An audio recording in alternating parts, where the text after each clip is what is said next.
समस्त को ख्रीष्ट प्रेमर नमस्कार।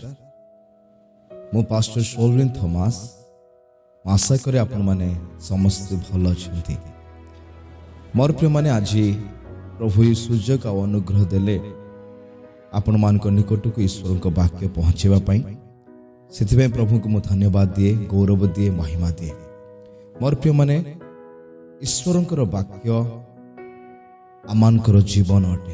ईश्वर को वाक्य आमान को बलवान करे, शक्तियुक्त करे, आमान को परिष्कार करे, आमान को निर्मल करे, आमान को पथ, आमान को दिग को आमान को देखे थाए। एणु मोर प्रिय माने ईश्वर को वाक्य को निज जीवन रे स्थान देवा द्वारा आमे हमर आत्मिक जीवन रे वृद्धि पाई थाउ। ता सहित ईश्वर को वाक्य पालन करने द्वारा हमर जीवन मध्य परिवार मध्य आमे परमेश्वर स्थान को देखि पारू, परमेश्वर उपस्थिति को देखि पारू, परमेश्वर महान और आश्चर्य कर्म को आमे देखि पारू। एणु मोर प्रिय माने प्रभुकर वाक्य को आमान को जीवन रे सब बेले प्रथम स्थान देवार आवश्यक अछि। आज आमे परमेश्वर वाक्य को शिखिबा आउ ए वाक्य को आमान को जीवन रे कार्यकारी करबा। और विशेष आज ईश्वर का वाक्य कौन से विषय आम ध्यान करबा। जदि आमने लोकलिखित सुसमाचार 8 पर्व 4 पदरु 8 पद पर्यंत पढ़ू ताले ईश्वर वाक्य कौन एक दृष्टांत द्वारा प्रभु यीशु ताहांकर शिष्य मानकु पुणी ताहांकर अनुगमन करुवा से समस्त लोकों को दृष्टांत माध्यम कथा कहले। मोर प्रिय माने ठीक से प्रकार आज मध्य आमे से वाक्य को पढ़िबा, बुझिबा और प्रकृत रे ईश्वर वाक्य आमान को जीवन कौन ताहा किपरि कार्य करिथाय ताहा माने देखिबा। आसु आमे निसमरे बाहर करिबा लोकलिखित सुसमाचार 8 पर्व र 4 पदरु 8 पद पर्यंत आमे पढ़िबा। बहु संख्यक लोक एकत्र होते और नगरु नगरु लोके ताहांको निकट को आसंते से दृष्टांत दे कहले, जने बुणाली अपना बिहन बुणिबा को बाहरिला। से बुणु बुणु केतेक बाट पाखरे पढ़िला वो पाद तले दली हो गला। पुणी आकाशर चढ़ई माने से गुड़ा को खाई गले। आ केतेक पत्थर उपरे पड़िला, पुणी गजा होई रस न पाइबारु सुखी गला। आ केतेक कंटा गछ गुड़ाक मध्य पड़िला, पुणी कंटा गछ गुड़ाक सांगे सांगे बढ़ी से गुड़ी को चापी पकाइला। अन्य केतेक भल भूईरे पड़िला आ बढ़ी 100 गुण फल फलिला। से एहा कहु कहु उच्च स्वर रे कहिले, जहार कान सुनिबा को कान अछि से सुनो। मोर प्रिय माने एई अंश अध्ययन कला परे आमने जदि 11 पद को जाऊ, ए दृष्टांतर अर्थ कौन प्रभु 11 पद ठारू तांकर शिष्य मान को बुझेबा पई से आहुरी टिके वर्णना कले बा तार अर्थ को से दृष्टांतर अर्थ को से कहले। दृष्टांतर भाव एही बिहन ईश्वर को वाक्य आ जे माने बाट पाखरे अछंती से माने वाक्य सुनंती, तापर शैतान आसी जेपरि सेमाने विश्वास करी परित्राण न पाती एथि निमंते सेमान को हृदय वाक्य सब हरण करे, वाक्य हरण करनिए।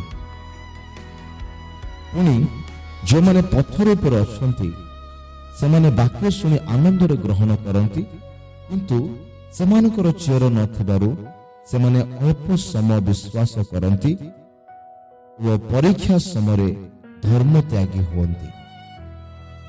आउ कंटा गछ गुड़ाक मध्य जहा पड़िला ताहा एपरी लोके जो माने सुनी सांसारिक चिंता, धन और सुख भोगर बशवर्ती होई जीवन यात्रा करू करू चापी हो जाती, पुणी परिपक्व फल उत्पन्न करती नहीं। आ उत्तम भूमि जहा पड़िला एपरी लोके जो माने उत्तम व सरल हृदय वाक्य शुणी धरी रखती ଧୈର୍ଯ୍ୟ ସହକାରେ ଫଳ ଫଳନ୍ତି। ପ୍ରଭୁ ଯେତେବେଳେ ଏହି ଦୃଷ୍ଟାନ୍ତଟି ଆମମାନଙ୍କୁ ବୁଝାଉଛନ୍ତି, ଆମେ ଭଲ ଭାବରେ ବୁଝିପାରୁଛୁ ଯେ ବିହନ ହେଉଛି ଈଶ୍ୱରଙ୍କର ବାକ୍ୟ। ଈଶ୍ୱରଙ୍କର ବାକ୍ୟ ଯେତେବେଳେ ବୁଣାଗଲା ଆଉ ସେହି ସ୍ଥାନରେ 4 ପ୍ରକାର ଭୂମି ବିଷୟରେ ଲେଖାଯାଏ। ଆଜି ପ୍ରକୃତରେ ଯେଉଁ ବି ସ୍ଥାନରେ ପରମେଶ୍ୱରଙ୍କର ବାକ୍ୟ ପ୍ରଚାର କରାଯାଏ, ସେହି ସ୍ଥାନରେ ଏହି 4 ପ୍ରକାର ବ୍ୟକ୍ତିତ୍ୱର ଲୋକମାନଙ୍କୁ ଆମେ ଦେଖିବାକୁ ପାଇଥାଉ। ଯେକୌଣସି ସ୍ଥାନରେ, ମଣ୍ଡଳୀରେ ହଉ, ସଭାରେ ହଉ, ଯେକୌଣସି ସ୍ଥାନରେ ଆପଣ ବାକ୍ୟ ପ୍ରଚାର କରନ୍ତୁ, ଯୋଉଠିକି ଅନେକ ସଂଖ୍ୟାରେ ଲୋକ ଥିବେ, ସେ ଭିତରେ ଏହି 4 ପ୍ରକାର ବ୍ୟକ୍ତିତ୍ୱର ଲୋକ ଆପଣଙ୍କୁ ମିଳିବେ। ଯେଉଁମାନେ ବାଟ ପାଖ ଭୂମି ସଦୃଶ, ଯେଉଁମାନେ ପଥୁରିଆ ଭୂମି ସଦୃଶ, ଯେଉଁମାନେ କଣ୍ଟକ ଗଛ ଭୂମି ସଦୃଶ ଏବଂ ଯେଉଁମାନେ ଉତ୍ତମ ଭୂମି ସଦୃଶ।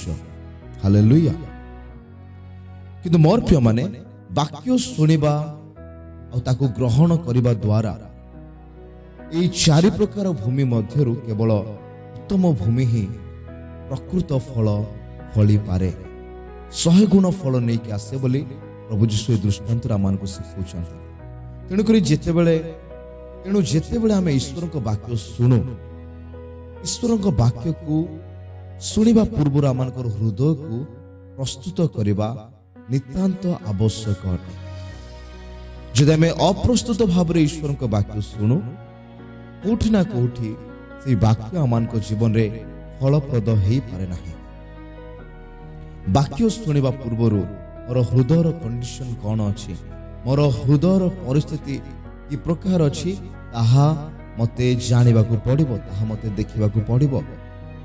ଅନେକ ସମୟରେ ଆମେ ପ୍ରସ୍ତୁତ ନ ହେଇବା ବିନା ପ୍ରାର୍ଥନାରେ ଆସିକି ଆମେ ମଣ୍ଡଳୀରେ ବସି ପଡ଼ୁ ବା ବାକ୍ୟ ଶୁଣିବା ପାଇଁ ବସି ପଡ଼ୁ। କିନ୍ତୁ ମୋର ପ୍ରିୟମାନେ, ବାକ୍ୟ ସାଧାରଣ ବିଷୟ ନୁହେଁ। ବାକ୍ୟକୁ ଆମେ ଏବେ ବି ସାଧାରଣ ଭାବରେ ନେଇପାରିବା ନାହିଁ। ଆମେ ଏପଟେ କାନରେ ଶୁଣିବା, ଏପଟେ କାନରେ ବାହାର କରିବା। ବାକ୍ୟ ଚାଲିଛି କିନ୍ତୁ ଆମେ ଧ୍ୟାନ ଦେଉନୁ, ଆମେ ନିଜର ହିସାବରେ ଅଛୁ, ନିଜ ଠାରେ ବିଜି ଅଛୁ, ନିଜ ଭିତରେ ଆମେ ବ୍ୟସ୍ତ ଅଛୁ, ଆମେ ଫୋନରେ ଖେଳୁଛୁ, ଆମେ ଅନ୍ୟମନସ୍କ ହେଉଛୁ। ଏ ପ୍ରକାର ଭାବରେ ଈଶ୍ୱରଙ୍କ ବାକ୍ୟକୁ ଆମେ ଅସମ୍ମାନ କରିପାରିବା ନାହିଁ। ଈଶ୍ୱରଙ୍କ ବାକ୍ୟକୁ ଶୁଣିବା ସମୟରେ ଆମେ ବାକ୍ୟ ପ୍ରତି ମନୋଯୋଗୀ ହେବା ଆବଶ୍ୟକ ଅଟେ। କାରଣ ପ୍ରତ୍ୟେକଟି ବାକ୍ୟ ମଧ୍ୟରେ ଜୀବନ ଅଛି। ମୋର ପ୍ରିୟମାନେ, ପ୍ରତ୍ୟେକଟି ବାକ୍ୟ, ଈଶ୍ୱରଙ୍କ ବାକ୍ୟ ଜୀବନ୍ତ ଓ କାର୍ଯ୍ୟ ସାଧକ ବୋଲି ଏଭ୍ରି 4 ତାର 12 ପଦରେ ଲେଖାଯାଏ। ଯଦି ଈଶ୍ୱରଙ୍କ ବାକ୍ୟ ଜୀବନ୍ତ ଆଉ ଯଦି ଈଶ୍ୱରଙ୍କ ବାକ୍ୟ କାର୍ଯ୍ୟ ସାଧକ, ମନେ ରଖନ୍ତୁ ବା ଭଲ ଭାବରେ ବୁଝନ୍ତୁ, ଯଦି ସେହି ବାକ୍ୟକୁ ଆପଣ ଧ୍ୟାନ ପୂର୍ବକ, ଯତ୍ନ ପୂର୍ବକ ଆପଣ ତାକୁ ସମ୍ମାନ ଦେବେ, ଆପଣ ତାକୁ ଗ୍ରହଣ କରିବେ, ହୃଦୟରେ ସ୍ଥାନ ଦେବେ, ତ ଭାବନ୍ତୁ ସେ ବାକ୍ୟ ଆପଣଙ୍କ ଜୀବନ ମଧ୍ୟରେ କେତେ ମହାନ ଆଉ ଆଶ୍ଚର୍ଯ୍ୟ ବିଷୟକୁ କରିବ। ଯେଉଁ ସମସ୍ତ ବନ୍ଧନ ଭିତରେ ଆଜି ଆପଣ ଅଛନ୍ତି, ଯେଉଁ ସମସ୍ତ ଚିନ୍ତା ଭିତରେ ଆଜି ଆପଣ ଅଛନ୍ତି, ଯେଉଁ ସମସ୍ତ ପରିସ୍ଥିତି ମଧ୍ୟରେ ଆପଣ ଅଛନ୍ତି, ଯେଉଁ ସମସ୍ତ ପାପର ଅଭ୍ୟାସ ମଧ୍ୟରେ ଆପଣ ବନ୍ଧା ହୋଇଛନ୍ତି, ଥରେ ଚିନ୍ତା କରନ୍ତୁ ମୋର ପ୍ରିୟମାନେ, ଯଦି ଈଶ୍ୱରଙ୍କର ବାକ୍ୟ ଆପଣଙ୍କ ହୃଦୟରେ ସ୍ଥାନ ପାଏ, ତାହେଲେ ଏହି ସମସ୍ତ ବିଷୟରୁ ଈଶ୍ୱରଙ୍କ ବାକ୍ୟ ଆପଣଙ୍କୁ ମୁକ୍ତ କରିପାରେ। ତାହା ଈଶ୍ୱରଙ୍କର ବାକ୍ୟ ଅଟେ, ଈଶ୍ୱରଙ୍କର ମୁଖର ନିର୍ଗତ ବାକ୍ୟ ଅଟେ। ତାହା କୌଣସି ଗୋଟେ ସାଧାରଣ ବ୍ୟକ୍ତିର କଥା ନୁହେଁ, ତାହା କୌଣସି ବ୍ୟକ୍ତି ଲେଖିଥିବା ଏକ ଅକ୍ଷର ନୁହେଁ, ତାହା ଈଶ୍ୱରଙ୍କର ମୁଖରୁ ନିର୍ଗତ ବାକ୍ୟ। ଯେଉଁ ବାକ୍ୟ ପ୍ରଭୁ ଯୀଶୁ କହିଲେ, ମନୁଷ୍ୟ କେବଳ ରୁଟିରେ ବଞ୍ଚିବ ନାହିଁ, ଈଶ୍ୱରଙ୍କ ମୁଖରୁ ନିର୍ଗତ ପ୍ରତ୍ୟେକଟି ବାକ୍ୟରେ ବଞ୍ଚିବ। ତାର ଅର୍ଥ କ'ଣ ମୋର ପ୍ରିୟମାନେ? ଏ ବାକ୍ୟ ଆମମାନଙ୍କୁ ଜୀବନ ଦେଇଥାଏ, ଏ ବାକ୍ୟ ଆମମାନଙ୍କୁ ଶକ୍ତି ଦେଇଥାଏ, ଏ ବାକ୍ୟ ଆମମାନଙ୍କୁ ବଞ୍ଚିବା ପାଇଁ ଏକ ପ୍ରିଭିଲେଜ ଦେଇଥାଏ, ସୁଯୋଗ ଦେଇଥାଏ, ଅନୁଗ୍ରହ ଦେଇଥାଏ। ଏ ବାକ୍ୟ ପଢିବା ଦ୍ୱାରା, ଏ ବାକ୍ୟକୁ ଶୁଣିବା ଦ୍ୱାରା ଆମର ଆତ୍ମିକ ଶରୀର ସବଳ ହୁଏ, ବଳବାନ ହୁଏ, ଆତ୍ମିକ ଶରୀର ମଜବୁତ ହୁଏ, ଶକ୍ତିରେ ପୂର୍ଣ୍ଣ ହୁଏ। ଲେଖାଯାଏ ବାକ୍ୟ ଦୁଇ ଧାଡ଼ ଖଡ୍ଗ ଅଟେ, ବାକ୍ୟ ଆମମାନଙ୍କର ଅସ୍ଥିର ମଜା ପର୍ଯ୍ୟନ୍ତ ପରିଭେଦକ ଅଟେ ବୋଲି ଲେଖାଯାଏ। କାହିଁକି ଆଜି ଆମମାନଙ୍କର ପରିସ୍ଥିତି ସେମିତି ଅଛି? କାହିଁକି ଆମେ ସେଇ ପାପଗତ ସମସ୍ୟା ମଧ୍ୟରେ ସେମିତି ଅଛୁ? କାହିଁକି ଆମେ ସେଇ ଆଡିକ୍ସନ ଭିତରୁ ବାହାରି ପାରୁନାହୁଁ? କାହିଁକି ଆମେ ସେ ସମସ୍ୟା ଭିତରୁ ବାହାରି ପାରୁନାହୁଁ? ଯଦି ଆପଣ ଧ୍ୟାନ କରିବେ ବା ଚିନ୍ତା କରିବେ, ଆପଣ ସେଇ ମୂଳ ବିଷୟକୁ ପାଇବେ ଯେ ଆମେ ଈଶ୍ୱରଙ୍କ ବାକ୍ୟ ପ୍ରତି ମନୋଯୋଗୀ ହେଇନାହୁଁ। ସତ ମୋର ପ୍ରିୟମାନେ, ଯେଉଁମାନେ ଈଶ୍ୱରଙ୍କ ବାକ୍ୟ ପ୍ରତି ମନୋଯୋଗୀ ହୋଇଅଛନ୍ତି, ଈଶ୍ୱରଙ୍କ ବାକ୍ୟକୁ ନିଜ ଜୀବନରେ ପ୍ରଥମ ସ୍ଥାନ ଦେଇଅଛନ୍ତି, ସେଇ ବ୍ୟକ୍ତିମାନଙ୍କର ଜୀବନ କେବେ ସମାନ ରହିନାହିଁ। ସେମାନଙ୍କ ଜୀବନରେ ଶୈତାନ ସେମାନଙ୍କୁ କେବେ ମଧ୍ୟ ଜିତି ପାରିନାହିଁ। ଶୈତାନ ସେମାନଙ୍କୁ କେବେ ପରାଜୟ କରିପାରିବ ନାହିଁ। ଦିନେ ନା ଦିନେ ଆପଣ ବିଜୟକୁ ହିଁ ଦେଖିବେ। ଦିନେ ନା ଦିନେ ଆପଣଙ୍କର ସେଇ ସମସ୍ତ ବନ୍ଧନ, ସେ ସମସ୍ତ ପରିସ୍ଥିତି, ସେ ସମସ୍ତ ସମସ୍ୟା ମଧ୍ୟରେ ଆପଣ ବିଜୟକୁ ହିଁ ଦେଖିବେ। ତେବେ ଈଶ୍ୱରଙ୍କର ବାକ୍ୟ ଆପଣଙ୍କ ଜୀବନ ମଧ୍ୟରେ ସଞ୍ଚୟ ହେବ, ସ୍ଥାନ ପାଇବ। ଗୀତ ସଂହିତା 119:11 ଲେଖାଯାଏ, ମୁଁ ଯେପରି ତୁମ ବିରୁଦ୍ଧରେ ପାପ ନ କରେ, ଏଥିପାଇଁ ମୁଁ ମୋର ହୃଦୟ ମଧ୍ୟରେ, ମୋ ଜୀବନ ମଧ୍ୟରେ ମୋର ବାକ୍ୟକୁ ସଞ୍ଚୟ କରି ରଖିଅଛି। ଈଶ୍ୱରଙ୍କର ବାକ୍ୟ ଯଦି ଆମ ହୃଦୟ ମଧ୍ୟରେ ଅଛି ମୋର ପ୍ରିୟମାନେ, ମନେ ରଖନ୍ତୁ, ଈଶ୍ୱରଙ୍କର ବାକ୍ୟ ଆପଣଙ୍କୁ ପାପ କରିବା ପାଇଁ ଦେବ ନାହିଁ। ବହୁତ ସିମ୍ପଲ, ବହୁତ ସରଳ ବିଷୟ। ଆମେ ବାକ୍ୟକୁ ଅଗ୍ରାହ୍ୟ କରିଛୁ, ଆଜି ବି କରୁଛୁ, ପ୍ରତି ସଣ୍ଡେ କରୁଛୁ, ପ୍ରତି ମୁହୂର୍ତ୍ତରେ ଆମେ ବାକ୍ୟକୁ ଅବହେଳା କରିଛୁ। ତାର ପ୍ରତିଫଳ ଆମମାନଙ୍କ ଜୀବନ ଯେମିତି ଥିଲା ସେମିତି ଅଛି। ଆମମାନଙ୍କର କୌଣସି ବିଷୟରେ ପରିବର୍ତ୍ତନ ଆସିପାରୁନାହିଁ। ଆମମାନଙ୍କ ଜୀବନରେ ଆମେ କୌଣସି ଆଶ୍ଚର୍ଯ୍ୟ ବିଷୟକୁ ଦେଖିପାରୁନାହୁଁ। ଆମକୁ ଲାଗୁଛି ବାକ୍ୟ ଗୋଟେ କଥିତ କାହାଣୀ, ପ୍ରତି ରବିବାର ଆମେ ଶୁଣୁଛୁ, ହଁ ଭଲ ଲାଗିଲା, ଆମେ କହୁଛୁ ଭଲ ଲାଗିଲା, କିନ୍ତୁ ବାକ୍ୟକୁ ହୃଦୟରେ ପ୍ରବେଶ କରିବା ପାଇଁ ଆମେ ସ୍ଥାନ ଦେଉନାହୁଁ। ଆଜି ସେ ବାକ୍ୟ ବିଷୟରେ ମୁଁ ଆପଣମାନଙ୍କୁ ଆହୁରି କିଛି ବିଷୟ କହିବା ପାଇଁ ଚାହେଁ। ପ୍ରଥମ ବିଷୟ ଆଜି ଆମେ ଶିଖିଲେ ଯେ ଈଶ୍ୱରଙ୍କର ବାକ୍ୟ, ଯାହାକୁ ବିହନ ବୋଲି ଉଦାହରଣ ଦିଆଗଲା, ଏକ ମଞ୍ଜି ସଦୃଶ। ଈଶ୍ୱରଙ୍କ ବାକ୍ୟ ମଞ୍ଜି ସଦୃଶ ଅଟେ ମୋର ପ୍ରିୟମାନେ। ଗୋଟେ ମଞ୍ଜିକୁ ଯଦି ଆପଣ ଦେଖିବେ, ଆପଣଙ୍କ ହାତରେ ଯେଉଁ ମଞ୍ଜି ଅଛି, ଆପଣଙ୍କ ଘରେ ଯେଉଁ ମଞ୍ଜି ଅଛି, ଆପଣ ଅନେକ ଘରେ ଆଜି ବିହନ କରିକି ମଞ୍ଜି ଗୁଡ଼ିକ ରଖା ହେଇଛି ଯେ ଆଗାମୀ ବର୍ଷ ଆମେ ତାକୁ ବିହନକୁ ଚାଷ କରିବୁ, ବୁଣିବୁ। ଯେଉଁ ପର୍ଯ୍ୟନ୍ତ ଗୋଟେ ମଞ୍ଜି ବା ଗୋଟେ ବିହନ ମାଟିରେ ପଡ଼ିନାହିଁ, ସେ ପର୍ଯ୍ୟନ୍ତ ସେଇ ମଞ୍ଜି କେବେ ବି ଗୋଟେ ଗଛର ରୂପ ହେଇପାରିବ ନାହିଁ, ନେଇପାରିବ ନାହିଁ। ଗୋଟେ ମଞ୍ଜି ଭିତରେ ଜୀବନ ଲୁଚିକି ଅଛି ମୋର ପ୍ରିୟମାନେ। ଯେଉଁ ମଞ୍ଜି ଆପଣ ରଖୁଛନ୍ତି, ଯେଉଁ ମଞ୍ଜି ଆପଣ ଖାଉଛନ୍ତି, ଯେଉଁ ମଞ୍ଜିକୁ ଆପଣ ପକେଟରେ ଧରିକି ବୁଲୁଛନ୍ତି, ବ୍ୟାଗରେ ରଖୁଛନ୍ତି, ଘରେ ଝୁଲେଇଛନ୍ତି, ସେଇ ମଞ୍ଜି ମଧ୍ୟରେ ଜୀବନ ଲୁଚି ରହିଅଛି। ସେ ମଞ୍ଜି ସାଧାରଣ ନୁହେଁ ମୋର ପ୍ରିୟମାନେ। ଆମେ ଯେତେବେଳେ ଗୋଟେ ମଞ୍ଜିକୁ ଦେଖୁଛୁ, ଆମେ କେବଳ ଗୋଟେ ମଞ୍ଜିକୁ ଦେଖୁଛୁ, କିନ୍ତୁ ଯଦି ଆମେ ଆତ୍ମିକ ଭାବରେ ଦେଖିବା, ସେ ମଞ୍ଜି ଭିତରେ ଆମେ ଗୋଟେ ଜୀବନକୁ ଦେଖିପାରିବା। ସେ ମଞ୍ଜି ଭିତରେ ଗୋଟେ ଗଛକୁ ଦେଖିପାରିବା। ସେ ମଞ୍ଜି ଭିତରେ ଗୋଟେ ଶକ୍ତିକୁ ଦେଖିପାରିବା ଯେ ଗୋଟେ ମଞ୍ଜି ବହୁ ଗୁଣିତ ହେବାର ଶକ୍ତି ତା ଭିତରେ ଅଛି। ସେ ମଞ୍ଜି ଜୀବନକୁ ଧରିଅଛି। ସେ ମଞ୍ଜିରେ ଜୀବନ ଅଛି। ସେ ମଞ୍ଜି ମୃତ୍ତିକାରେ ପଡେ, ମାଟିରେ ପଡେ, ସେ ବହୁଗୁଣିତ ହୁଏ, ଅଙ୍କୁରିତ ହୁଏ, ଗୋଟେ ଗଛର ରୂପ ନିଏ। ସେ ମଞ୍ଜି ଆମମାନଙ୍କୁ ଅନେକ ଫଳ ଦେଇଥାଏ ମୋର ପ୍ରିୟମାନେ। ଠିକ ସେ ପ୍ରକାର ଈଶ୍ୱରଙ୍କ ବାକ୍ୟ ଏକ ବିହନ ସଦୃଶ, ଯାହା ଆମ ହୃଦୟରେ ରୋପିତ ହେଲେ ଆମମାନଙ୍କ ଜୀବନ ମଧ୍ୟରେ ତାର ପ୍ରତିଫଳକୁ ଆମେ ଦେଖିଥାଉ।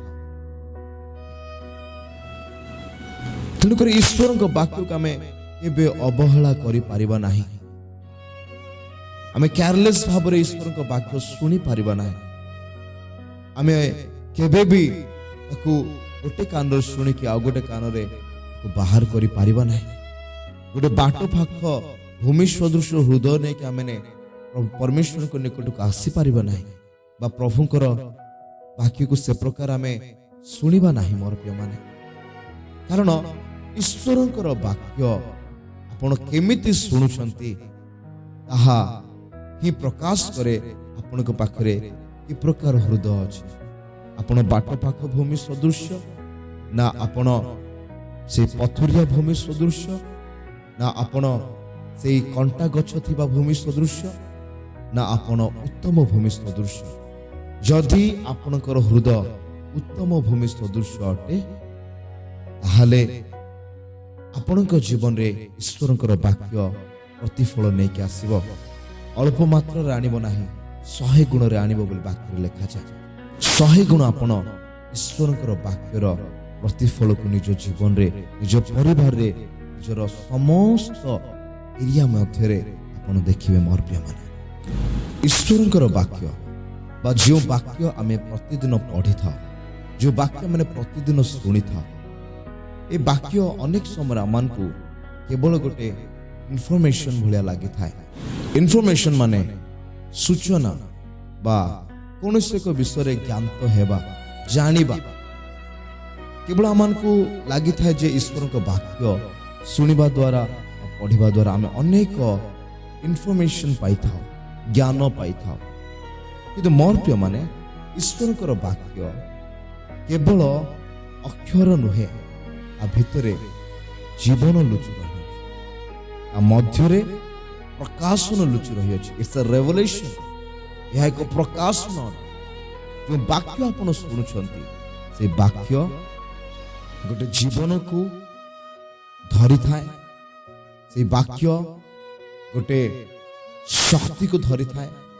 से वाक्य मध्यरे गोटे लक्ष्य लुचि रही था। प्रतिटी वाक्यर पछरे गोटे लक्ष्य लुचि अछि बा गोटे उद्देश्य लुचि अछि। ईश्वरकर वाक्य आपनक जीवन रे ईश्वरीय लक्ष्य बा उद्देश्य को पूरा करिता। मोर प्रिय माने जदि आमे प्रथम पितर 1 पर्व तार 23 पद को देखिबा एठारे प्रकार लिखा जाए जेणु तुम्हें माने क्षयण बीजरु नुहे बरं अक्षय बीजरु अर्थात ईश्वरक जीवंत और चिरस्थायी वाक्य द्वारा पुनर्जात होइछ। कारण समस्त मर्त्य तृण तुल्य आहार समस्त शोभा तृणर पुष्प तुल्य तृण सुखी जाए आ फूल झड़ी पड़े किंतु ईश्वरक वाक्य अनंत काल स्थायी। यह सही सुसमाचार वाक्य जहाँ तुममान को निकट में प्रचारित होइछि। मोर प्रिय माने स्थान आम देखु पितर लिखुंट आमे माने क्षयणीय विश्वरु उत्पन्न हेनाहु बरं आमे माने अक्षय बीजरु उत्पन्न होइछु। अर्थात जो सुसमाचार आपण शुणिछंती से सुसमाचार होछि अक्षय बीज बा बिहन बा मंजी। जो मंजी केबे मध्य मरी पारिबो नाही, केबे मध्य नष्ट होई पारिबो नाही। लिखा जाए मर्त्य जहा माने देखुछु से समस्त विश्व तृण तुल्य माने आज अछि काली नाही, आज तार जीवन अछि काली नथिबो। जागतिक समस्त विश्व क्षणीय अटे। मोर प्रिय माने ताहा क्षणीय बीजरु सृष्टि होइछि बा ताहा क्षणीय बीज बोले आमे कहि पारिबा। किंतु आमर सृष्टि आमने अक्षय बीजरु सृष्टि होइछु। अर्थात ईश्वरक वाक्य आमान को पुनर्जन्म देइछि। आमे जो जन्म पाइछु से जन्म ईश्वरक वाक्य रे होइछि। तेणु करी हमें केबे मध्य मरी पारिबा नाही। यदि ईश्वरक वाक्य आमानक मध्य अछि लिखा जाए ईश्वरक वाक्य अनंत काल स्थायी अटे। जो व्यक्ति ईश्वरक वाक्य को निज जीवन में ग्रहण करियोछे से व्यक्ति ही पारे शरीर रे ए पृथ्वी रे शरीर माटी रे मिसि जीवो से मरी पारे तार आत्मा केबे मरी पारिबो नाही। से अनंत जीवन मध्य प्रवेश करिवो ସେ ଅନନ୍ତ କାଳ ସ୍ଥାୟୀ ହେବ। କାରଣ ବାକ୍ୟ ଗୋଟେ ବ୍ୟକ୍ତିକୁ ଗୋଟେ ମନୁଷ୍ୟକୁ ଅନନ୍ତ କାଳ କଣ କରେ? ସ୍ଥାୟୀ କରିଥାଏ। ହାଲେଲୁୟା, ପ୍ରେଜ୍ ଦ ଲର୍ଡ। ତେଣୁ ମୋର ପ୍ରିୟମାନେ, ଈଶ୍ୱରଙ୍କର ବାକ୍ୟ ହେଉଛି ଜୀବନ୍ତ ଏବଂ କାର୍ଯ୍ୟ ସାଧକ। ଆମେମାନେ ସମସ୍ତେ ସେଇ ଜୀବନକୁ ପାଇଅଛୁ। ସେ ଜୀବନ କେମିତି ପାଇଲୁ? ଯେତେବେଳେ ଆମେ ସେଇ ସୁସମାଚାରକୁ ଗ୍ରହଣ କଲୁ, ସେ ସୁସମାଚାରର ବାକ୍ୟକୁ ଗ୍ରହଣ କଲୁ, ଆମେ ଅନନ୍ତ କାଳ ଜୀବନ ମଧ୍ୟରେ ପ୍ରବେଶ କଲୁ। ଅନନ୍ତ କାଳ ସ୍ଥାୟୀ ହେବା ନିମନ୍ତେ ଆମେ ପୁନର୍ଜନ୍ମ ପାଇଲୁ। ଅନନ୍ତ ଜୀବନ ପାଇବା ନିମନ୍ତେ ଆମେ ଏକ ସୁଯୋଗ ପାଇଅଛୁ। ତେଣୁ ଈଶ୍ୱରଙ୍କ ବାକ୍ୟ, ପ୍ରଥମ ବିଷୟ ଆଜି ଆମେ ଶିଖିଲେ ଯେ ଈଶ୍ୱରଙ୍କ ବାକ୍ୟ ମଧ୍ୟରେ ଜୀବନ ରହିଅଛି। ଯେଉଁ ଜୀବନ ଭୟଣୀୟ ନୁହେଁ, କିନ୍ତୁ ସେ ଜୀବନ ଅକ୍ଷୟ ଅଟେ, ବା ସେ ଜୀବନ କେବେ ସମାପ୍ତ ହେବ ନାହିଁ, ସେ ଜୀବନ କେବେ ନଷ୍ଟ ହେବ ନାହିଁ। ଜୀବନ ଅନନ୍ତ କାଳ ସ୍ଥାୟୀ ଅଟେ। ଯେତେବେଳେ ଆମେ ଈଶ୍ୱରଙ୍କ ବାକ୍ୟକୁ ଆମମାନଙ୍କ ଜୀବନରେ ସ୍ଥାନ ଦେବା, ତାହା ଆମମାନଙ୍କୁ ଅନନ୍ତ ଜୀବନ ଆଡ଼କୁ ନେଇଯିବ, ଆମମାନଙ୍କୁ ପୁନର୍ଜନ୍ମ ଆଡ଼କୁ ନେଇଯିବ, ଆମମାନଙ୍କୁ ଅନନ୍ତ କାଳ ସ୍ଥାୟୀ ହେବା ପାଇଁ, ସ୍ୱର୍ଗରେ ଜୀବନ ପୁସ୍ତକରେ ସ୍ୱର୍ଗ ରାଜ୍ୟରେ ବାସ କରିବା ପାଇଁ, ଈଶ୍ୱରଙ୍କ ଦକ୍ଷିଣ ପାର୍ଶ୍ୱରେ ଉପବେଶନ ହେବା ପାଇଁ ଆମମାନଙ୍କୁ ସୁଯୋଗ ଦେବ। ହାଲେଲୁୟା। ଦ୍ୱିତୀୟ ପଏଣ୍ଟ ଆମେ ଶିଖିବା, the seed must be planted in good soil. ଅର୍ଥ ହେଉଛି ଗୋଟେ ମଞ୍ଜି ସବୁବେଳେ ଉତ୍ତମ ଭୂମିରେ ପଡ଼ିବାର ଆବଶ୍ୟକ ଅଟେ। ଆମେ ଯଦି ପଢ଼ିବା ଲୁକ ତାର 8 ପର୍ବ ତାର 15 ପଦ, ଏଠି ପ୍ରକାର ଲେଖାଯାଏ, ଆଉ ଉତ୍ତମ ଭୂମିରେ ଯାହା ପଡ଼ିଲା ତାହା ଏପରି ଲୋକେ ଯେଉଁମାନେ ଉତ୍ତମ ଓ ସରଳ ହୃଦୟରେ ବାକ୍ୟ ଶୁଣି ତାହା ଧରି ରଖନ୍ତି ଏବଂ ଧୈର୍ଯ୍ୟ ସହକାରେ ଫଳ ଫଳନ୍ତି। ମୋର ପ୍ରିୟମାନେ, এই ଜାଗାରେ ଆମେ ଦେଖୁଅଛୁ ଯେ ଗୋଟେ ଉତ୍ତମ ବ୍ୟକ୍ତିର ବ୍ୟକ୍ତିତ୍ୱ ହେଉଛି ସେ ବାକ୍ୟକୁ ଶୁଣେ, ଗ୍ରହଣ କରେ, ଧୈର୍ଯ୍ୟରେ ଅପେକ୍ଷା କରେ ଆଉ ଫଳ ଫଳେ। ଅନେକ ସମୟରେ ଆମମାନଙ୍କ ଜୀବନରେ ଆମେ ବ୍ୟସ୍ତ ହେଇଥାଉ ଯେ ପ୍ରଭୁ ତ ଏଇ କଥା କହିଲେ, ଆଜି ତ ଏଇ ବାକ୍ୟ ଆମେ ଶୁଣିଲୁ, କାହିଁକି ସେ ବାକ୍ୟ ଆମମାନଙ୍କ ଜୀବନରେ ଆଜି ଫଳ ନେଇକି ଆସିନାହିଁ? ଆମେ ଅନେକ ସମୟରେ ପ୍ରଭୁଙ୍କର ସିଜନକୁ ବା ଋତୁକୁ ଆମେ ବୁଝି ପାରିନଥାଉ। ମୋର ପ୍ରିୟମାନେ, ଆମେ ଯେଉଁ ସିଜନ ଦେଖୁଅଛୁ, ଯେଉଁ ଋତୁ ଦେଖୁଅଛୁ, ଆତ୍ମିକ ଜଗତରେ ମଧ୍ୟ ଆମମାନଙ୍କର ସିଜନ ଅଛି। ବୁଣିବାର ସମୟ, କାଟିବାର ସମୟ, କାନ୍ଦିବାର ସମୟ, ଆନନ୍ଦ କରିବାର ସମୟ। ଏ ପୃଥିବୀରେ ଗୋଟେ ସିଜନ ଅଛି, ଠିକ୍ ସେ ପ୍ରକାର ଆମର ଆତ୍ମିକ ଜୀବନରେ ମଧ୍ୟ ସିଜନ ଆସେ। ମୋର ପ୍ରିୟମାନେ, ଆଉ ଫଳିବାର ସିଜନ ମଧ୍ୟ ଆମମାନଙ୍କ ଜୀବନରେ ଆସେ। ପ୍ରାର୍ଥନା କରିବାର ଗୋଟେ ସିଜନ, ପ୍ରାର୍ଥନାର ଉତ୍ତର ପାଇବାର ମଧ୍ୟ ଗୋଟେ ସିଜନ ଆସେ। ବାକ୍ୟ ବୁଣିବାର ଗୋଟେ ସିଜନ, ବାକ୍ୟର ପ୍ରତିଫଳ କାଟିବାର ମଧ୍ୟ ଗୋଟେ ସିଜନ ଆସେ। ଉତ୍ତମ ବ୍ୟକ୍ତିମାନେ ପରମେଶ୍ୱରଙ୍କର ବାକ୍ୟକୁ ଧୈର୍ଯ୍ୟର ସହିତ, ବିଶ୍ୱାସର ସହିତ, ପ୍ରାର୍ଥନାର ସହିତ ଅପେକ୍ଷା କରନ୍ତି ନିଜ ଜୀବନରେ କାର୍ଯ୍ୟ କରିବା ପାଇଁ। ବୀଜ ସଦୃଶ ଅଟେ ଈଶ୍ୱରଙ୍କ ବାକ୍ୟ। ଆମେ ପ୍ରଥମ ପଏଣ୍ଟ ଦେଖିଲେ, ଯଦି ଗୋଟେ ବୀଜକୁ ଆଜି ମାଟିରେ ରୋପଣ କରାଗଲା, ବୁଣାଗଲା, ସେଇ ବୀଜ ସକାଳେ ଗୋଟେ ଗଛର ରୂପ କେବେ ବି ନେଇପାରିବ ନାହିଁ। ଇଟ୍ ଟେକ୍ସ ଟାଇମ୍। ଏହା ଏକ ନିର୍ଦ୍ଦିଷ୍ଟ ସମୟ ନେଇଥାଏ। ଠିକ୍ ସେ ପ୍ରକାର ଈଶ୍ୱରଙ୍କର ବାକ୍ୟ ଆମମାନଙ୍କ ହୃଦୟରେ ବୃଦ୍ଧି ପାଇବା ପାଇଁ, ତାର ଫଳକୁ ଆମେ ଆମମାନଙ୍କ ଜୀବନରେ ଦେଖିବା ପାଇଁ ଗୋଟେ ନିର୍ଦ୍ଦିଷ୍ଟ ସମୟ ଆମମାନଙ୍କୁ ଆବଶ୍ୟକ ହୁଏ। ମୋର ପ୍ରିୟମାନେ, ସେ ବାକ୍ୟ ଆଜି ବୁଣାଗଲା, କିନ୍ତୁ ଶୁଣନ୍ତୁ, ସେଇ ବାକ୍ୟ କେବେ ବି ନଷ୍ଟ ହେଇଯାଇ ନାହିଁ। ସେ ବାକ୍ୟ ପୁନର୍ବାର ଜୀବିତ ହେବ, କାରଣ ଈଶ୍ୱରଙ୍କର ବାକ୍ୟ ମଧ୍ୟରେ ରେଜରେକ୍ସନ ପାୱାର ଅଛି, ପୁନରୁତ୍ଥାନର ଶକ୍ତି ଅଛି। ଯେଉଁ ବାକ୍ୟ ଆପଣଙ୍କ ଜୀବନରେ ବୁଣାଗଲା, ସେ ବାକ୍ୟ ଆପଣଙ୍କର ହୃଦୟରେ ମିଶିବ। ଆପଣଙ୍କ ହୃଦୟରେ ରପିତ ହେଲା ପରେ ଏକ ନୂଆ ଜୀବନ ନେଇକି ଅଙ୍କୁରିତ ହେଇଥାଏ। ମୋର ପ୍ରିୟମାନେ, ତେଣୁକରି ଉତ୍ତମ ବ୍ୟକ୍ତି ଈଶ୍ୱରଙ୍କ ବାକ୍ୟକୁ ଧୈର୍ଯ୍ୟରେ ଶୁଣେ, ଧୈର୍ଯ୍ୟରେ ଗ୍ରହଣ କରେ ଆଉ ଧୈର୍ଯ୍ୟର ସହିତ ଅପେକ୍ଷା କରେ। ବିଶ୍ୱାସକୁ ସେ କେବେ ଟଳମଳ ହେବା ପାଇଁ ଦିଏ ନାହିଁ। कि से निजे केबे विचलित हुए नहीं और से सबुबले ईश्वर वाक्य को प्रार्थनार सहित अपेक्षा करिଥାଏ। हालेलुया।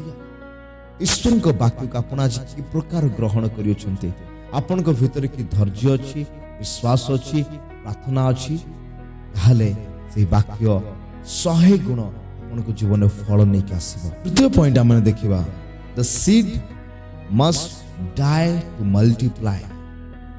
एक बिहन मंजी सबु बेले मृत्तिकारे मृत हेबा दरकार, जदि ताहाकू अनेक फल फलिबार अछि। मोर प्रिय माने प्रभु यीशु कहले, गहम बीज जदि मृत्तिकारे पड़ी न मरे तेबे से अनेक फल उत्पन्न करि पारे नाही।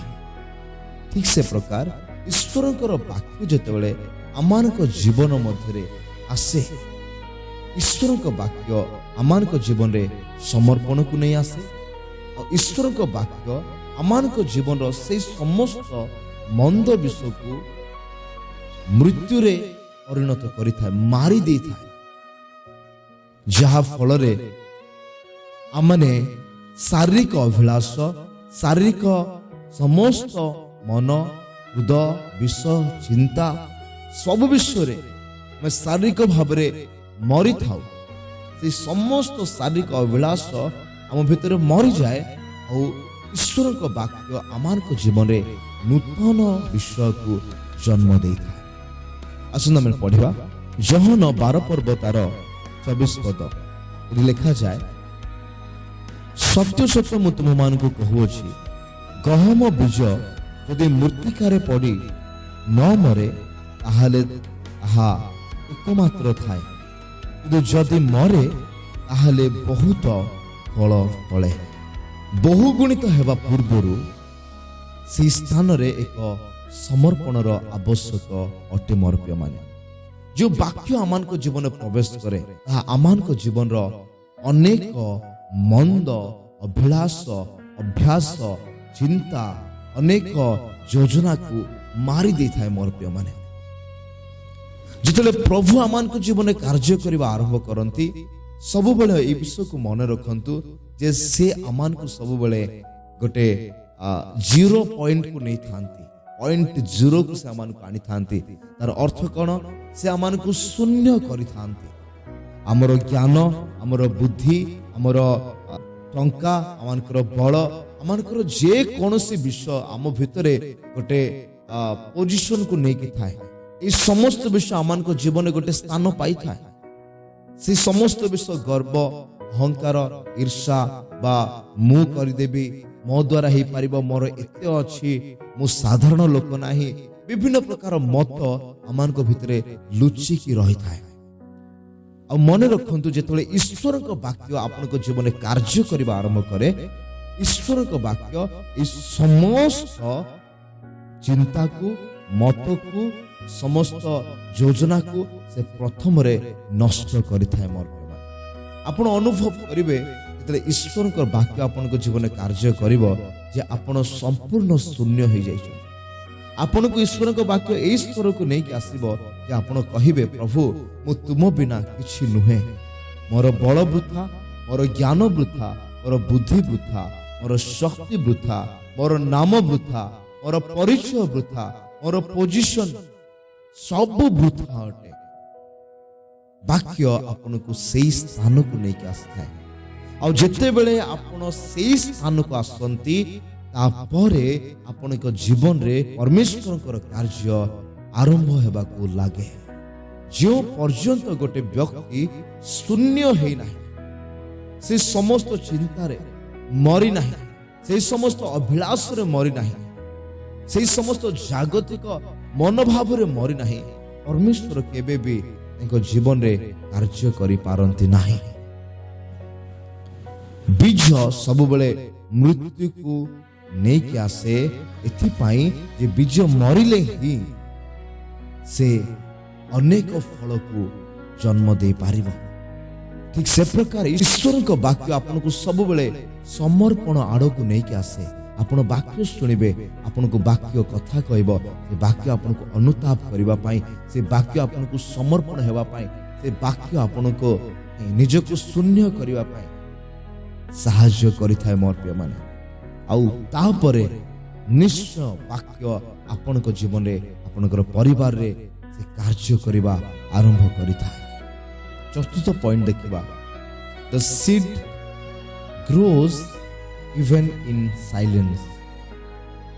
ନୀରବ ସମୟରେ ମଧ୍ୟ ମଞ୍ଜି ବୃଦ୍ଧି ପାଇଥାଏ। ଅନେକ ସମୟରେ ଆମକୁ ଲାଗେ ଯେ ପ୍ରଭୁ ମୋତେ କିଛି ଅନୁଭବ ହେଉନାହିଁ ଯେ ଏହି ବାକ୍ୟ ମୋ ଜୀବନରେ କିଛି କାର୍ଯ୍ୟ କରୁଛି।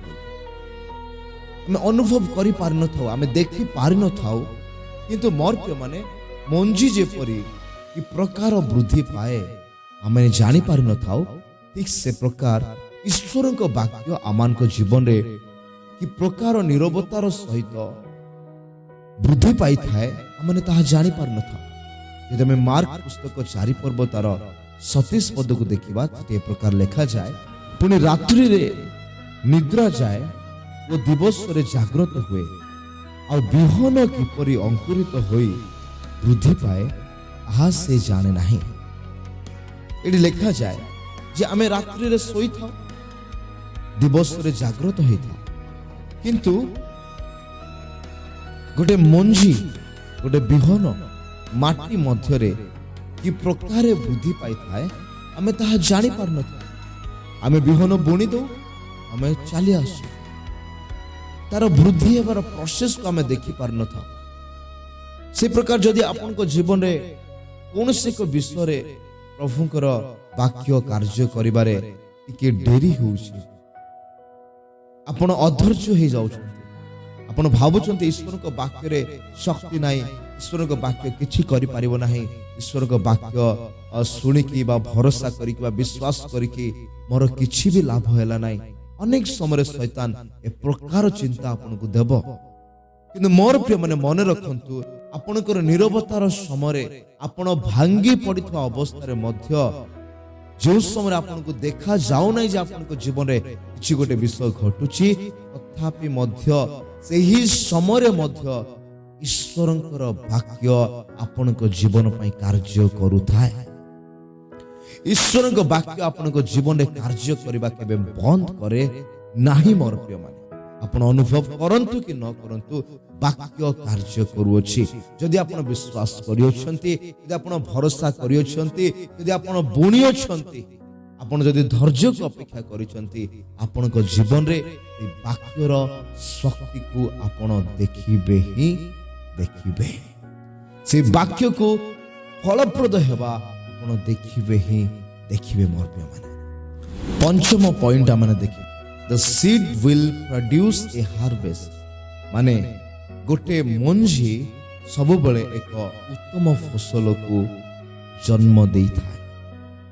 ଯିଶା ପୁସ୍ତକ 55 ପର୍ବ ତାର 11 ପଦକୁ ଯଦି ଆମେ ପଢିବା, ଏଠି ପ୍ରକାର ଲେଖାଯାଏ, ଆମ୍ଭ ମୁଖରୁ ନିର୍ଗତ ବାକ୍ୟ ସେପରି ହେବ, ତାହା ନିଷ୍ଫଳ ହୋଇ ଆମ୍ଭ ନିକଟକୁ ଫେରି ଆସିବ ନାହିଁ, ମାତ୍ର ଆମ୍ଭେ ଯାହା ଇଚ୍ଛା କରୁ ତାହା ସିଦ୍ଧ କରିବ ଓ ଯେଉଁ କାର୍ଯ୍ୟ ପାଇଁ ଆମ୍ଭେ ପ୍ରେରଣ କରୁ ତାହା କୃତାର୍ଥ ହେବ। ଈଶ୍ୱରଙ୍କ ବାକ୍ୟ କେବେ ମଧ୍ୟ ବିଫଳ ହେବ ନାହିଁ। God's word will never fail। ଯାହା ଈଶ୍ୱରଙ୍କ ମୁଖରୁ ନିର୍ଗତ ହୁଏ ସେହି ବାକ୍ୟ କେବେ ମଧ୍ୟ ନିଷ୍ଫଳ ହେବ ନାହିଁ, ବରଂ କ'ଣ କରିବ, ଯେଉଁ ଉଦ୍ଦେଶ୍ୟରେ ସେହି ବାକ୍ୟ ପ୍ରେରିତ ହୋଇଅଛି ସେହି ବାକ୍ୟ ତାହା ସଫଳ କରିବ। ଆପଣଙ୍କ ଜୀବନ ଯଦି ଈଶ୍ୱରଙ୍କ ବାକ୍ୟ ପଠା ଯାଇଅଛି, ଯେପରି ଆମେ ପଢୁଛୁ ଗୀତ ସଂହିତା 107 ତାର 20 ପଦରେ, ସେ ଆପଣ ବାକ୍ୟ ପଠେଇ ସୁସ୍ଥ କରନ୍ତି। ସେ ଯଦି ବାକ୍ୟ ପଠେଇଛନ୍ତି ଆପଣଙ୍କ ଜୀବନରେ ଆପଣଙ୍କୁ ସୁସ୍ଥତା ଦେବା ପାଇଁ, ତ ସେ ଆପଣଙ୍କୁ ନିଶ୍ଚୟ ସୁସ୍ଥତା ଦେବେ। ସେ ବାକ୍ୟ ଆପଣଙ୍କ ଜୀବନରେ ସୁସ୍ଥତାକୁ ନେଇକି ଆସିବ। ଯଦି ସେ ବାକ୍ୟ ଆପଣଙ୍କ ଜୀବନରେ ଉନ୍ନତିକୁ ଆଣିବା ପାଇଁ ବା ବନ୍ଧନକୁ ଭାଙ୍ଗିବା ପାଇଁ ବା କୌଣସି ସମସ୍ୟାରୁ ଆପଣଙ୍କୁ ମୁକ୍ତ କରିବା ପାଇଁ ପ୍ରେରିତ ହୋଇଅଛି, ତାହେଲେ ନିଶ୍ଚିତ ହୁଅନ୍ତୁ ଯେ ସେହି ବାକ୍ୟ ଆପଣଙ୍କ ଜୀବନରେ କାର୍ଯ୍ୟ କରିବ ଆଉ ଏକ ମହାନ ଫସଲ ଜନ୍ମ ଦେବ। जो फसल आपण चिंता करनथिबे ईश्वरक वाक्य अनेक समय आमको छोट लगे बा अल्प लगे दुर्बल लगे आम फिल कर गोटे मंजी को देखला भाया ये मंजी कौन करे जो से मंजी को बुना जाए यह गोटे महान फसल रूप नहीं था मोर जिते आप जीवन ईश्वर का वाक्य बुना हो विश्वास करंतु आपण जीवन रे आपण एक महान फसल को काटिबे आश्चर्य भाव रे आपण गोटे महान विषय को काटिबे और से वाक्य आपण जीवन रे महान उत्तर को नहीं आसूची जहाँ आपण बुणिले ताहा आपण काटिया पे जाउछंती 100% काटिबे 100% फल आपण माने देखिबे 100 गुण 100 गुण 100 गुण बोली प्रभु यीशु कहउछंती मोर प्रिय माने जिते आम ईश्वर वाक्य को शिखी अच्छु वाक्य कौन कि प्रकार कार्य करे जदि ईश्वर वाक्य को आपण जीवन में स्थान देले आपण जीवन में एक विजयर साक्ष्य अति शीघ्र साक्ष्य को आप भेटा जाऊ कारण ईश्वर वाक्य आपण जीवन को परिवर्तन करे आपणकर हृदय को परिवर्तन करे आपणकर मन को परिवर्तन करे आपणकर चिंता को परिवर्तन करे आपणकर विश्वास को परिवर्तन करे आपणकर प्रार्थना को परिवर्तन करे आपणकर परिवार को परिवर्तन करे आपणकर परिवार रो समस्त सिचुएशन को परिवर्तन करे ईश्वर को वाक्य आपणकर जीवन रे महान फसल को नहीं कि आसे आज ये पांचटा पॉइंट माने देखिले ईश्वर को वाक्य आमान जीवन में कि प्रकार एक बीज सदृश कार्य करे भल भाव शिखी अच्छु और देखी अच्छु मोर प्रिय माने तेणु आसु इस समय प्रार्थना करवा पवित्र धर्ममय स्वर्गीय परमेश्वर पिता प्रभु आमे प्रार्थना करूछु जो वाक्य आमे आज शिखी अच्छु जे ईश्वर को वाक्य एक विहन सदृश अटे जो वाक्य रे जीवन रही अछि जो वाक्य मध्य शक्ति रही अछि जो वाक्य मध्य एक लक्ष्य रही अछि जो वाक्य आमान को बलवान करे शक्ति युक्त करे समर्पण रो जीवन दिए विश्वास रो जीवन दिए जो वाक्य आमान को जीवन रे से समस्त शारीरिक विषय को मारी दे थाए पिता से वाक्य आमान को जीवन रे एक महान फसल मध्य नहीं के आसी थाए प्रभु अनेक समय आज आमे तुमरो वाक्य को अवहेला करि थाओ अनेक समय तुमरो वाक्य को अवहेला करी आमे एक विफल जीवन एक निराश जीवन एक दुखर जीवन एक कष्टर जीवन काटि थाओ किंतु प्रभु यदि तुमरो वाक्य को आमे निज जीवन स्थान देउ ताहले आमे केबे मध्य समान रहिबो नाही हमर परिस्थिति समान रहिबो नाही हमर जीवन समान रहिबो नाही तुम सहित हमर संपर्क समान रहिबो नाही ता वृद्धि पाइब आमे आहुरी तुमर ज्योतिर निकटवर्ती हे पारिबु आमे तुमर उपस्थितर निकटवर्ती हे पारिबु ए मंगलमय पिता जो श्रोता माने आज ए वाक्य को सुनी अछंती प्रभु समान को जीवन मध्यरे 100 गुण फल दियो बोले प्रार्थना करूछि प्रभु मोर राज्य ए ओडिसा मध्यरे आसु ए ओडिसा रो मोर लोक माने मोर वाक्य को प्रथम स्थान देवार व्यक्ति हुंतु मोर वाक्य को प्रेम करिवार व्यक्ति हुंतु प्रभु तुम वाक्य ही आमान को जीवन आधार अटे मोर वाक्य ही आमान को जीवन फाउंडेशन अटे पिता मो वाक्य बिना माने किछ ना हो मो वाक्य बिना आमान को पथ अंधकार अटे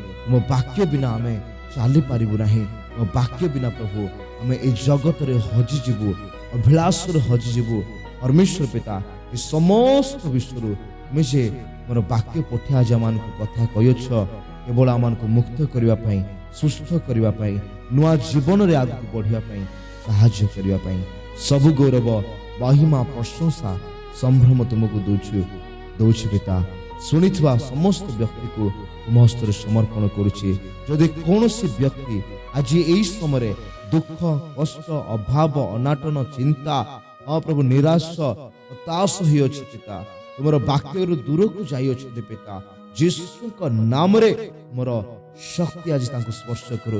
ଏହି ସମୟରେ ପ୍ରଭୁ ନିଜର ସମସ୍ୟା ମଧ୍ୟରୁ ମୁକ୍ତ ହୁଅନ୍ତୁ। ଏହି ସମୟରେ ପିତା ତାଙ୍କ ଜୀବନ ମଧ୍ୟରେ ମହାନ ଆଉ ଆଶ୍ଚର୍ଯ୍ୟ କର୍ମ କର, ଏହା ମାନେ ପ୍ରାର୍ଥନା କରୁଅଛୁ। ସବୁ ଗୌରବ ମହିମା ପ୍ରଶଂସା ସମ୍ଭ୍ରମ ତୁମକୁ ଦେଇ ଏହି ପ୍ରାର୍ଥନା ପ୍ରିୟ ପ୍ରଭୁ ଯୀଶୁଙ୍କ ନାମରେ ମାଗୁଅଛୁ ପିତା, ଆମେନ୍ ଆମେନ୍। ସମସ୍ତଙ୍କୁ ପ୍ରେଜ୍ ଦ ଲର୍ଡ। ମୋର ପ୍ରିୟମାନେ ଆଜିର ବାକ୍ୟ ମୁଁ ବିଶ୍ୱାସ କରୁଛି ଆପଣଙ୍କ ଜୀବନରେ ନିଶ୍ଚୟ କାର୍ଯ୍ୟ କରିଅଛି, ଆପଣଙ୍କ ହୃଦୟରେ ତାହା ସ୍ଥାନ ପାଇଅଛି ଆଉ ପ୍ରଭୁ ଆପଣଙ୍କ କଥା ହେଇଅଛନ୍ତି। ଯଦି ଆପଣଙ୍କୁ ଏ ଭିଡ଼ିଓ ଭଲ ଲାଗିଲା ତାହେଲେ ଏ ଭିଡ଼ିଓ ଆପଣଙ୍କର ନିଜ ଲୋକମାନଙ୍କ ମଧ୍ୟରେ ଆପଣ ଏହାକୁ ସେୟାର କରନ୍ତୁ, ପଠାନ୍ତୁ, ସେମାନଙ୍କୁ ଜଣାନ୍ତୁ ଈଶ୍ୱରଙ୍କ ବାକ୍ୟ କି ପ୍ରକାର ଆପଣଙ୍କ ଜୀବନରେ ଆମମାନଙ୍କ ଜୀବନରେ କାର୍ଯ୍ୟ କରେ। ମୋର ପ୍ରିୟମାନେ, ମୋର ସବୁବେଳେ ପ୍ରୟାସ ଥାଏ ଯେ ଈଶ୍ୱରଙ୍କ ବାକ୍ୟକୁ ସରଳ ଓ ସହଜ ଉପାୟରେ ଆପଣମାନଙ୍କ ମଧ୍ୟରେ ଆଣିବା ପାଇଁ। ସମସ୍ତଙ୍କୁ ଧନ୍ୟବାଦ। ଗଡ୍ ବ୍ଲେସ୍ ୟୁ ଅଲ୍। ପ୍ରେଜ୍ ଦ ଲର୍ଡ। ଆଉ ଥରେ ଆମେ ଏକ ନୂତନ ଭିଡ଼ିଓରେ ଦେଖା ହେବା। ଆମେନ୍।